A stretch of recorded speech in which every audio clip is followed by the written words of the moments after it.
Tayo po'y magsilod, tanda ng paggalang sa banal na Espiritu sa katawan ng ating mahal na Apo Conching.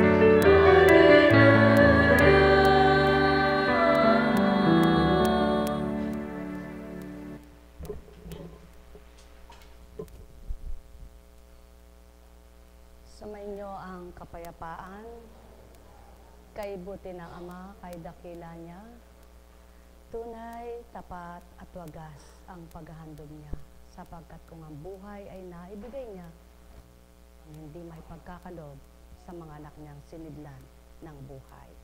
Ang may pandinig ay nakarinig.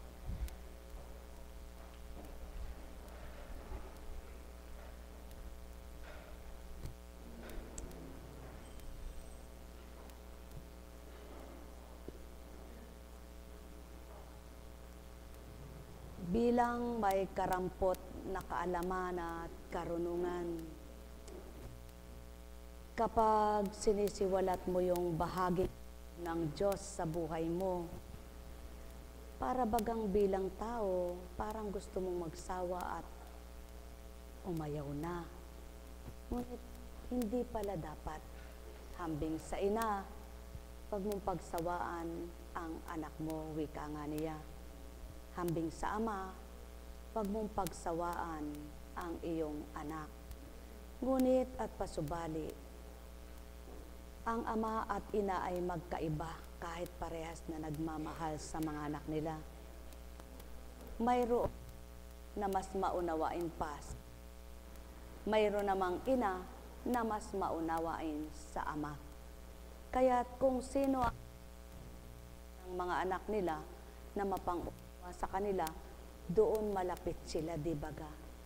At mayroon namang ama't ina na talagang dahil magandang samahan nila bilang mag-asawa, kapwa sila nadudulungan ng kanilang mga anak.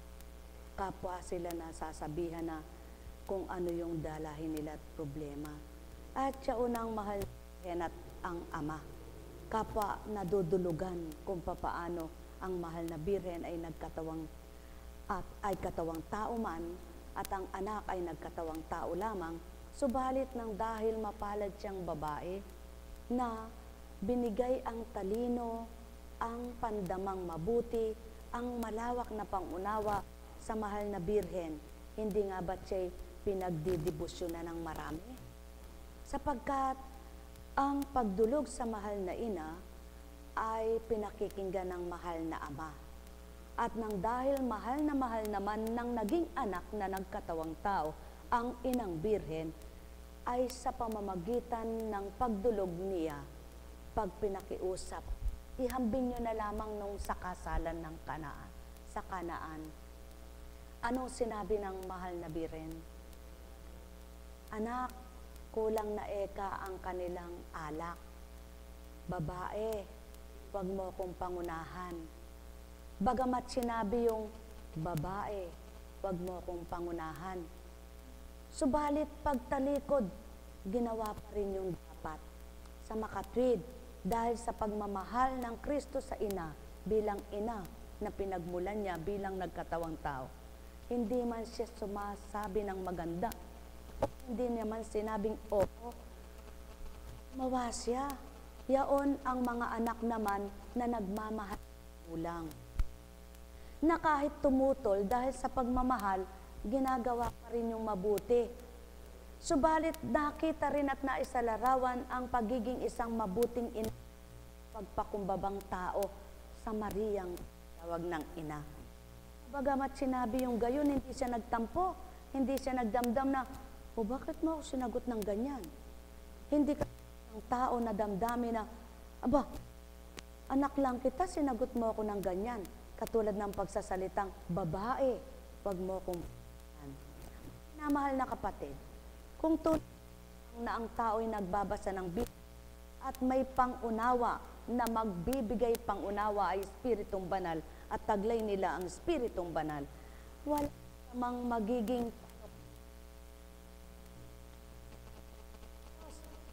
ang bawat pag-iisip nila ay lalong nagliliwanag at nakakaunawa. Katulad na nga ng kasaysayan, lang isang tao walang karunungan sa larangan ng Biblia na pagka ay babaybay sa inyo. Subalit nagpapatotoo na kapag ang Espiritu Santo ang at nagnanasang iulat ang nais niyang iulat, ay babahagi sa inyong ganap. Sapagkat yaon ang nais niyang iulat na idaratal sa taong ginagamit. Inyong pagnilayan, hindi lamang sumunod, kundi pinagalak pang labis. Kung ano yung sinabing, anak, kulang ng kanilang alak. Ano pang sinabi? Punuin yung lahat, eka, wika ng Maria. Punuin yung lahat yan. Sundin nyo lang kung anong sasabihin niya. Bagamat hindi siya tinugon ng kanyang anak na tinatawag, na sige, gagawin ko ang lahat. Nang dahil may paniwala at pagtitiwala ang Mariang anak ay Hesukristo sa sinabing alam niya may magagawa ang anak niya. Kaya't binilinan ang mga tao na sulong, punuin niyo lahat yan. Sundin niyo lamang kung ano ang kanyang sasabihin. Ano ang ginawa pagtalikod? Ang pinakamasarap pa binigay. Tulad ng alak na naging masarap sa panlasa ng tao. Aba, eka, kaiba ang kasalang ito. Kaiba, eka, ang handaang ito. Sa iba, eka, inuuna nilang hindi masarap, inuuna nilang masarap at sa bandang huli ay ang hindi na masarap. Sapagkat ibig sabihin, lango na sila noon.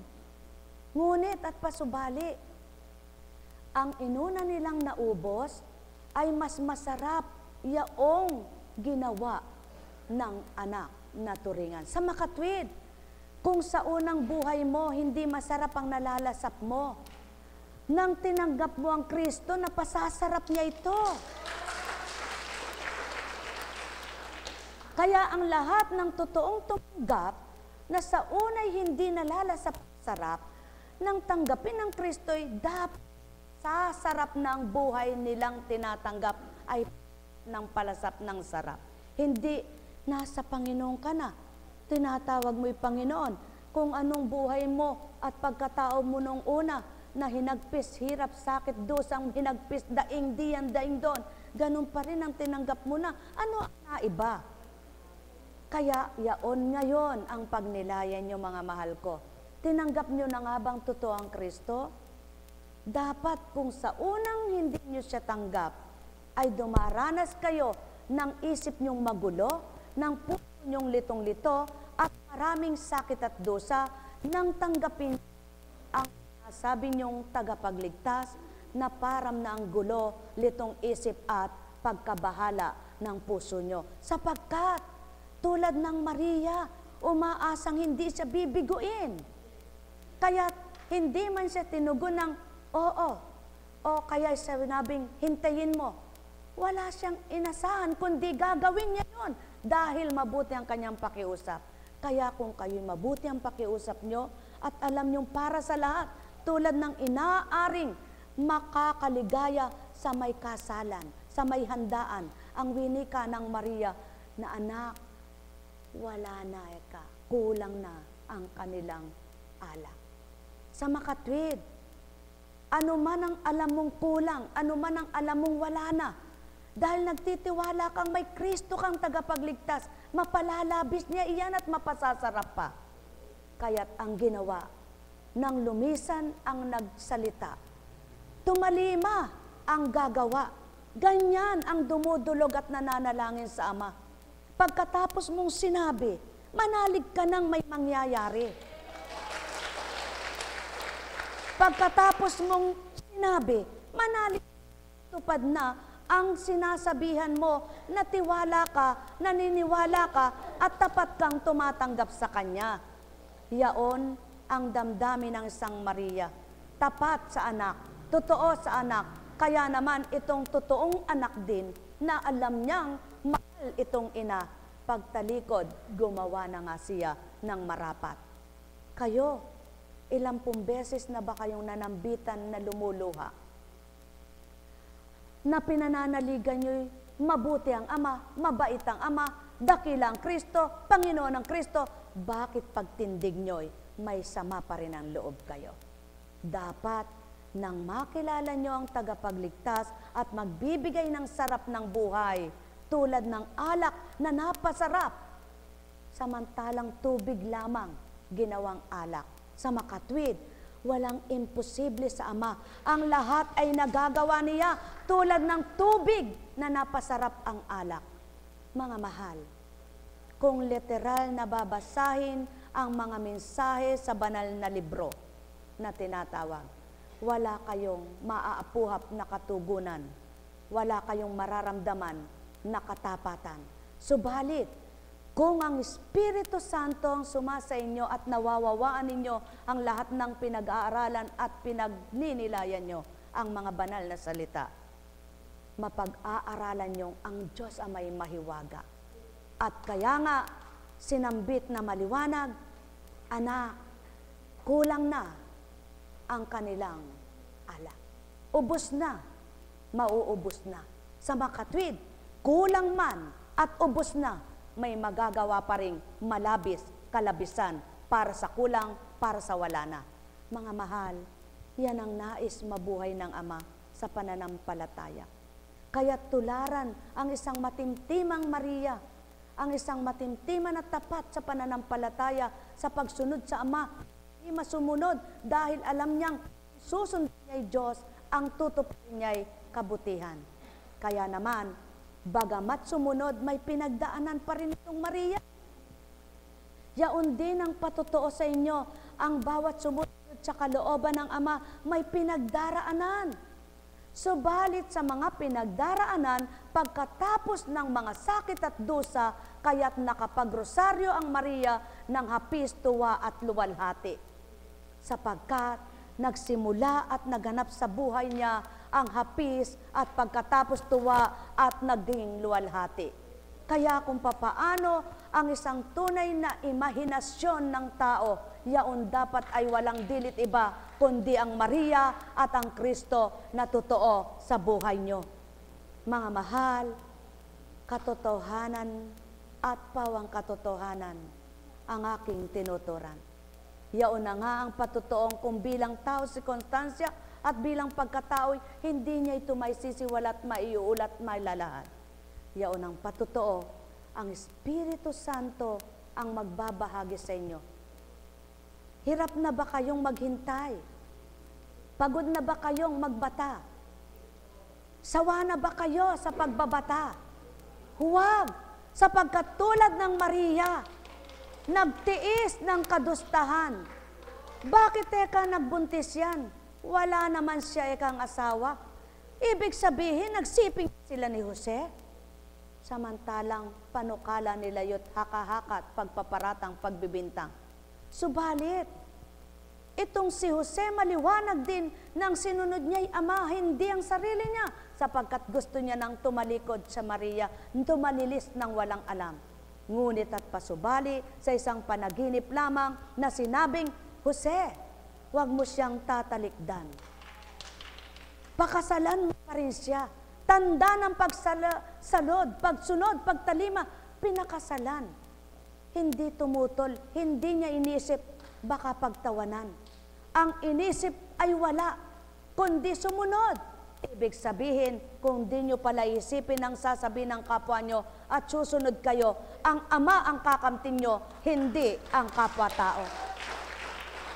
Kaya naman, nang sumunod at nagpakatotoo, bilang Maria, bilang anak Hesukristo, bilang Jose, bilang katauhan, hirap, sakit, dusa, subalit, nagwakas sa luwalhati. Mga mahal, Sino nga ba ang nasakitan, nahirapan, na walang kahulagpusan? Tigibin nyo lamang ng paniniwala, pagtitiwala, pananalig, pananampalataya, dahil isang salita lang ng Ama, may magagawa siya. Sapagkat kung tunay na pinagtitiwalaan sa pangalang Jesus, may mangyayaring maganda. Matutulad kayo sa paniniwala ng isang Maria na anak, wala, maubos na, o ubos na, tapos na. Ibig sabihin, kailangan na ng kasunod. Kayo, sa palagay nyo ba'y wala na ang kabuhayan nyo? Sa palagay nyo ba'y kulang na ito? Sa palagay nyo ba'y wala na kayong magagawa? Bakit nananalig ka pa? Bakit nananampalataya ka pa? Bakit nananalangin ka pa? May Diyos ka. Kung tapat ka, buhay ka sa Kanyang nagtitiwala, umasa ka, tulad ng Maria, tumalikod lamang. Hindi nagsabi ng marami pang kakulitan, kundi nagsabi minsan lang, ngunit ang paniniwala ay malalim, matibay, na ito'y Kanyang tutupad. Kaya naman, pagtalikod, hindi na yun inisip, kundi pinanaligan. Ganyan ang nais ng Ama. Kung kayo'y may hinihiling, kung kayo'y may pinapangarap, huwag niyong itala sa isip na nagpapahirap ang isip niyo, nagpapahirap kayo sa isip niyo, pinahihirapan niyo isip niyo, huwag niyong itala sa damdamin na nagpapakit sa inyong damdamin, nagpapahirap ng loob para marumihan kayo ng isip, para mahirapan ang inyong kalooban, para magkasakit kayo, para lalong lumala ang sakit niyo, para lumala ang problema niyo. Isipin nyo'y may magagawa ang Ama. Isipin nyo'y tapos na, tinapos niya na, sapagkat siyang tagatapos ng lahat ng problema. Mga mahal, katotohanan ng tinuturan ko, ang may pandinig ay nakarinig. Kaya nga't maliwanag ang tinuran. Sulong sundin nyo siya kung anong sinasabi ko. Punuin nyo lahat ito. Kung anong ipag-utos niya, sundin nyo lamang siya. Ibig sabihin, sumunod ka lamang tao sa Ama. Sumunod ka lang at kasunod na rin ang gusto mong mangyari sa iyong buhay. Mga mahal, ang hirap sa tao, gusto'y masunod ang Kanya, ngunit ang Ama'y di sinusunod, ngunit ang Kristo'y ayaw sundin. Ang gusto ng tao, maya't lumigaya, umunlad ang buhay, ngunit ang sarili ang sinusunod. Ang sariling katauhan ang pinakikinggan. Sumunod kayo sa Ama, pakinggan nyo siya at makikita. Kapag sinasabi nyong wala kayong galit, ngunit mayroon, sinong pinahihirapan nyo? Hindi ba't sarili nyo rin? Kapag sinabi nyong wala kayong hinanakit, subalit mayroon, sinong nahihirapan? Hindi ba't sarili nyo? Kagayon, kapag sinabi niyong wala kayong hinanakit, kapag sinabi niyong wala kayong pagdaramdam, kapag sinabi niyong malinis ang isip niyo, dapat nakita yun ng Ama upang kung anong sinabi niyong totoo, siyang gantihan niya. Mga mahal, ang may pandinig ay nakarinig. Kaya't 10 beses mang sabi ng tao, nagsisi na ako, nagbago na ako, ngunit naroon sa puso niya, naroon sa isip niya, dalahin pa rin niya yan. Hindi pa rin nawala sa pasanin niya. Subalit, pagkatapos mong sinabi, tinutuo mo at ginawa mo, tapos na, magaan na, pati sarili mong isip, sarili mong kalooban, napagaan na ng pagpapalaya ng Ama dahil nagpalaya ka sa gusto mong palayain at ang Ama ang sinunod mo.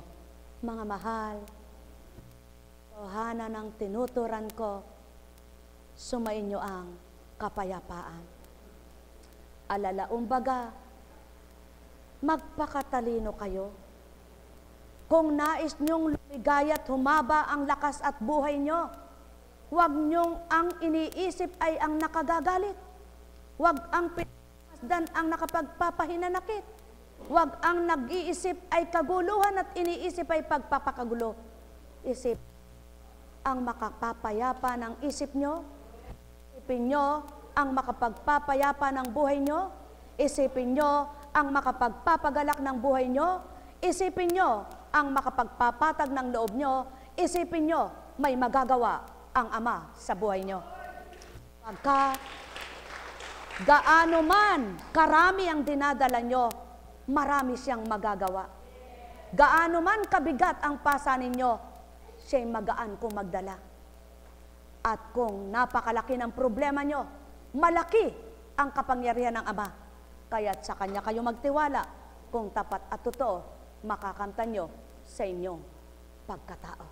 Mahal na mahal ko kayo, tuwiran kong tinuturan, mahal na mahal ko kayo.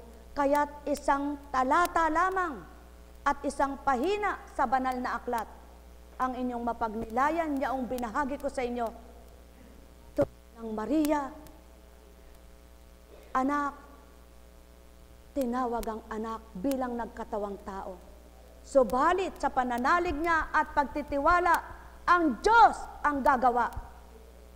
Sapagkat kung bilang tao lamang walang magagawa ang kanyang anak, ngunit sa pinagmamasdan niya at pinananaligan niyang ang taglay ng kanyang anak ay Diyos ng katotohanan, nanalig siyang may gagawin.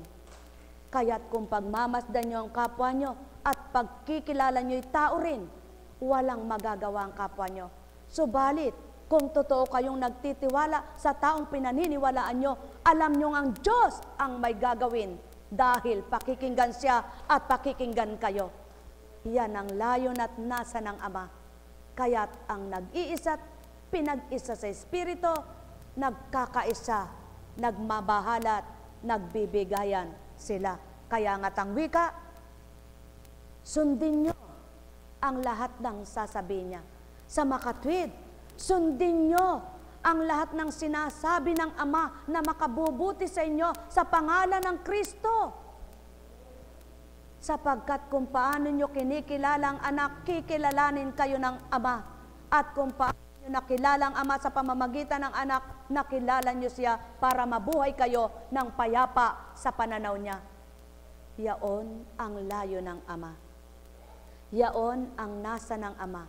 Sapagkat ang nasa niya, mabuhay ang bawat anak niya na may kapayapaan upang ang buhay na hiniram at kanyang pahiram ay maging matiwasay, payapang nabubuhay habang may buhay.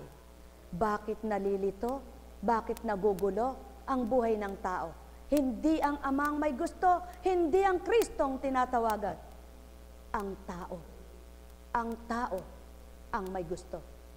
Kapag nililito mo ang sarili mo, kapag tinatakot mo ang sarili mo, kapag ginugulo mo ang isip mo sa mga lalahanin mo at mga dalahin mo, nananalig ka bang may Diyos ka? Kung magkagayot nananalig ka, asahan mo, may gagawin siya.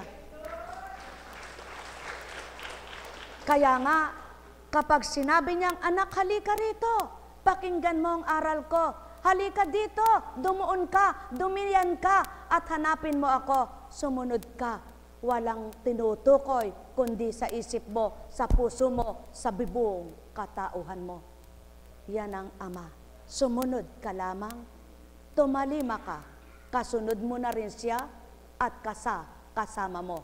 Espiritu Santo, banal na totoo, kapiling ng tao, templong tahanan, katawang lupa nito. Mahal na mahal ko kayo, tuwiran kong tinuturan, mahal na mahal ko kayo. Lamang may mga taong totoo naman at dapat pagnilayan, tanggapin ang sinasabi ng kapwa.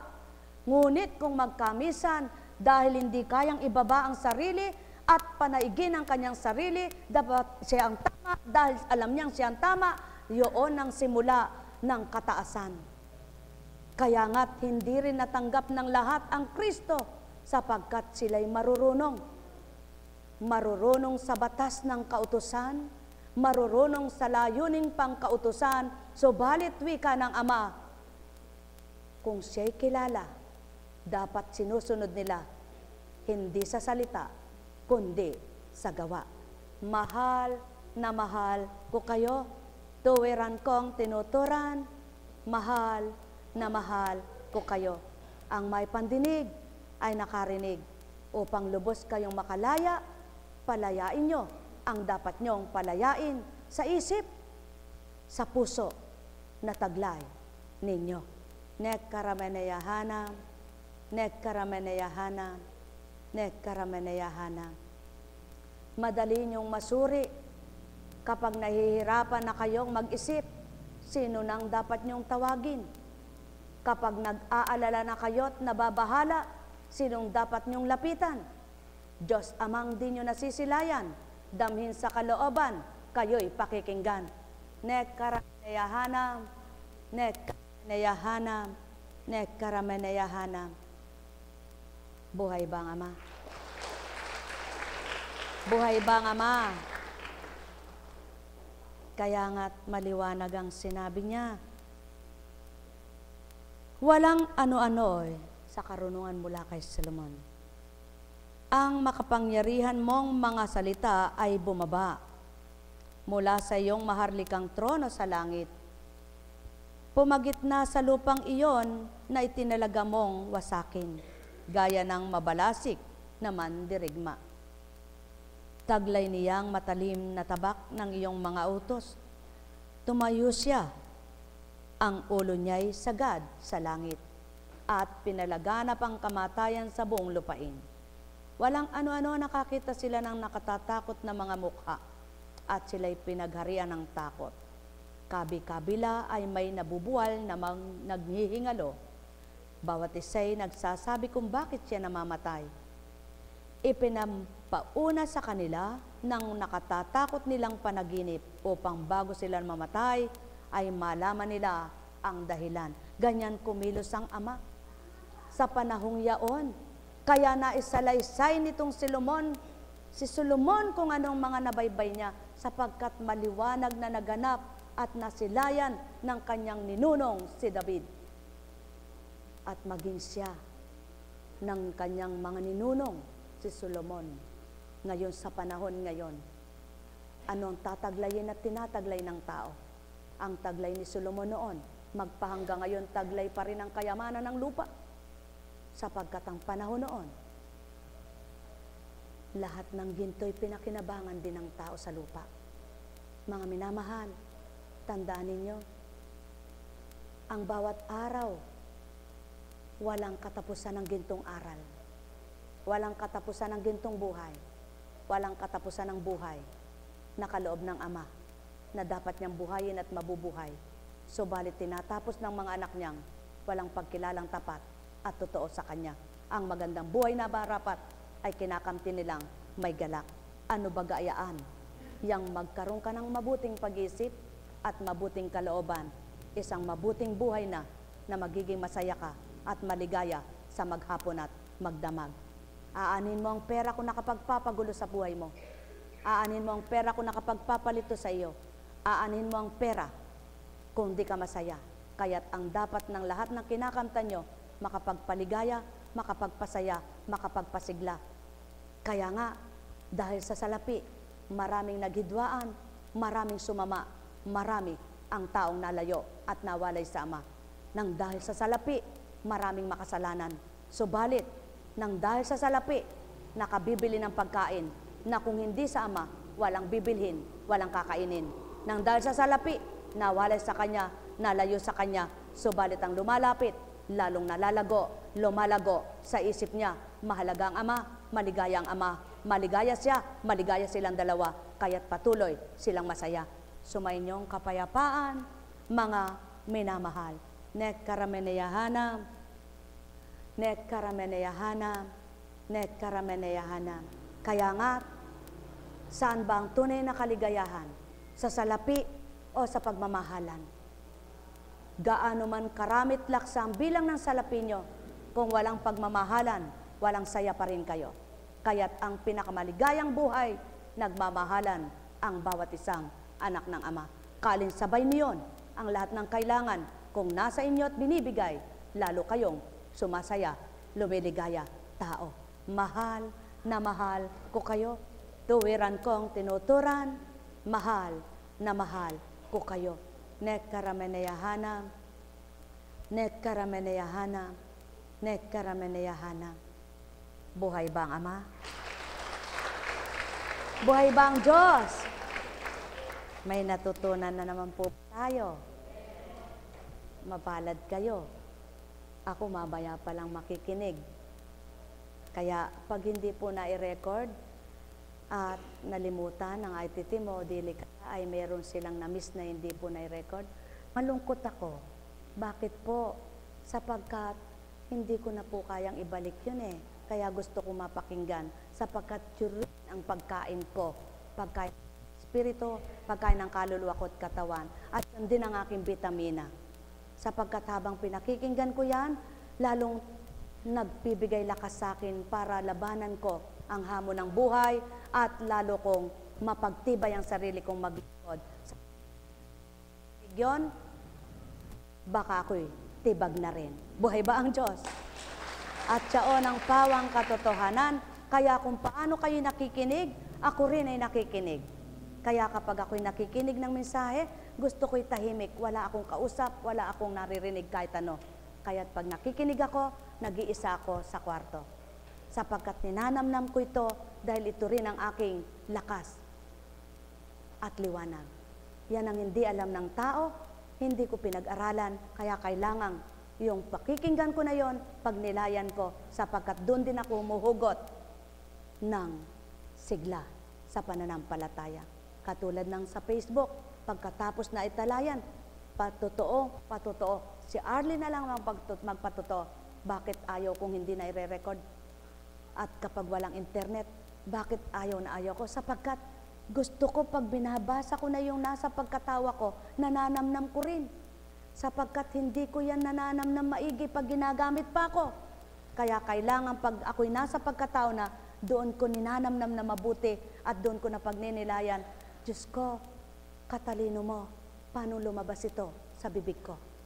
Kaya lalo lamang po akong parang inaapoy sa pag-aalab, sapagkat kung sa dating pagkatao ko, hindi ko alam sabihin at wala akong alam gawin sa ganyang mga ginagawa ngayon. Buhay ba ang Ama?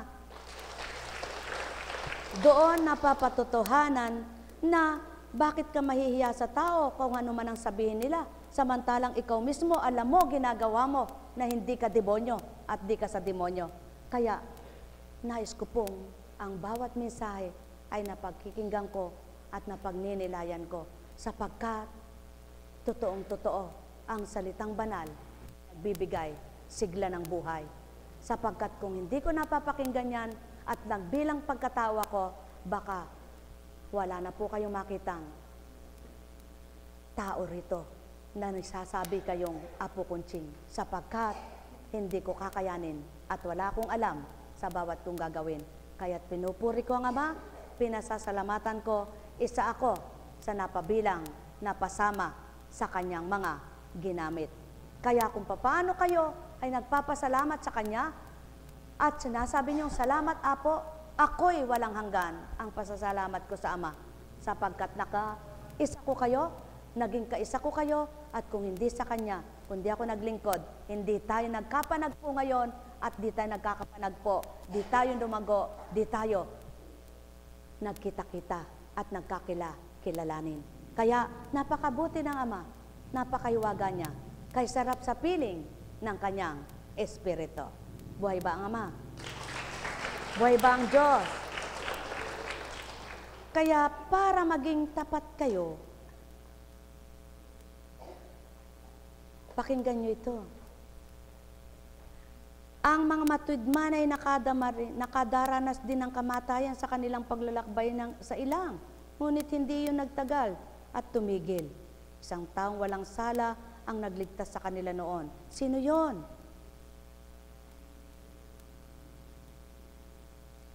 Ginawa niya ang nararapat niyang gawin bilang saserdote. Nanalangin siya at nagsunog ng kamanyang, nanindigan siya sa harap ng iyong puot, ipinakilala niyang siya ay iyong lingkod. Nagtagumpay siya sa puot na iyon, hindi sa pamamagitan ng lakas, kundi sa pamamagitan ng pagsamo. Narinig niyo mga mahal ko? Ang propetang ginamit ng panahon na yun, si Aaron at si Moises, sa pamamagitan ng pagsamo sa Ama, nagkaroon sila ng lakas.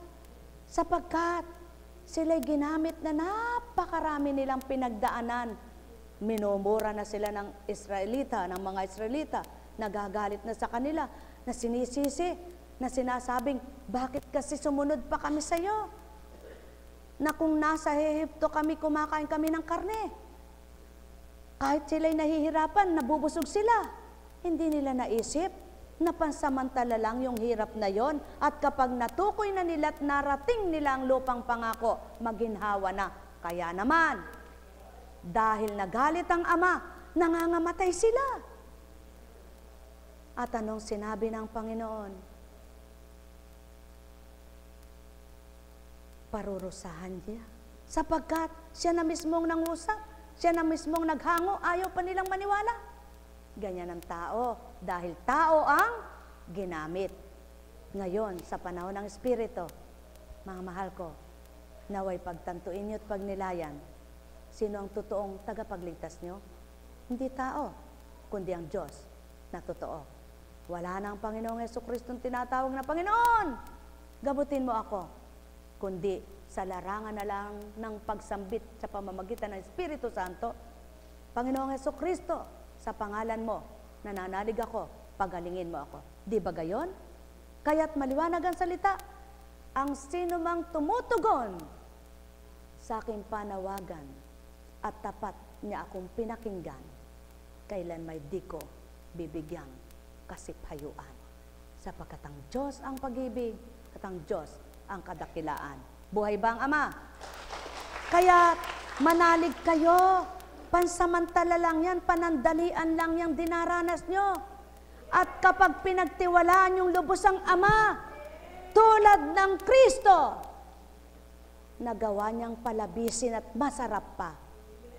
Nang panahon na yaon, kung anong nagawa noon, magagawa ngayon. Sumainyo ang kapayapaan, pagharian kayo.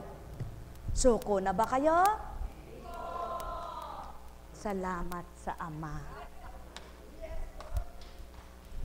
Alam kong may magagawa ang Ama. Alam kong may magagawa ang Ama. Pagkat winika niya, manakit ka na bawat araw. Ako sa inyo naghihintay. Alam kong di ringgin kayo ng Ama. Alam kong di ringgin kayo ng Ama. Pagkat winika niya, manakit ka na bawat araw. Ako sa inyo may nakalaan. Mayroong magandang mangyayari sa inyo. Aking mga minamahal, mayroong magandang mangyayari sa inyo. Manalig, umangkin at tanggapin. Alam kong magagawa ang Ama. Alam kong may magagawa ang Ama. Narinig mo ang mensahe? Oh, angkinin mo na, tatawagan ka na. Pagkat winika niya laban, lika na lika. Walang kasalanan ang agency mo. Ang may kasalanan ikaw. Hindi mo muna inayos ang pastor mo. Sana inayos mo at inalam noon. Ngayon manalig ka, nakarating din mga kasama mo, makararating ka rin. Mayroong magandang mangyayari sa inyo. Aking mga minamahal, mayroong magandang mangyayari sa inyo. manali, umangkin at tanggapin. Alam kong magagawa ang Ama. Alam kong may magagawa ang Ama. Pagkat winika niya, manalig ka na. Bawat araw ako sa iyo may nakalaan.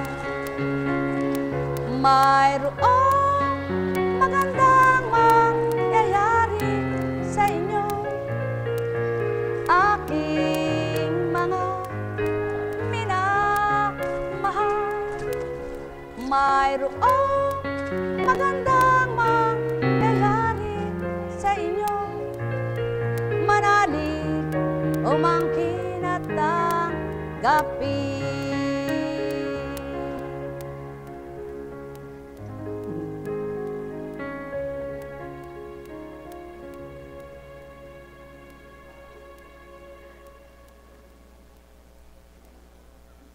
Sa bata man, dumarating ang takda ng kasasawaan, kahit matanda, Kaya dapat, bata, matanda, katamtaman ng edad, hindi kasukuan ng kapwa. Dapat, laging pinananabikan ng kapwa.